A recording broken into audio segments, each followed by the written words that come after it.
أول ما صارت الحادثة صرت أبكي. When I think about what happened, she says, I cry.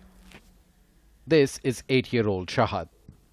Like millions of other Syrian children, she struggles with the painful memories of how she lost her leg and her brother. We first met her 3 years ago when she got her first prosthetic leg. She started school since then and made new friends.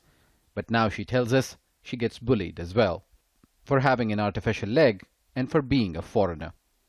As she grows older, the artificial limb needs to be replaced with a bigger one. This is also true for other patients whose bodies outgrow their prosthetics. Sometimes my classmates just leave me alone. Other times the children come and call me things like, hey you, with the leg, keep walking like this. So what young SHAHHD has been telling me is that she wants to go to Germany.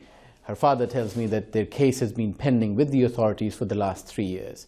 Now that the situation in Syria is calmer, the cases at this center continue to pile up. In 2016, they had 300 people who required prosthetic limbs. Now that list has grown to 2,000. But with more restrictions on who can cross the border into Turkey, they've opened a smaller workshop inside Syria, which has its own set of challenges because after 8 years of war, finding qualified technicians is difficult. It costs somewhere between $3,000 to $9,000 to make a prosthetic limb. Costs depend on injury and whether it's a hand or a complete arm, a foot or a leg. The war is still happening. Patients who require limbs are chronic and with time they need more care. Many of these cases appear after the fighting has finished. People need to continue their lives regardless of their disability. With rising inflation and dwindling help, it's difficult to keep producing high-quality prosthetics. Every time the exchange rate in Turkey changes, it means fewer limbs can be manufactured.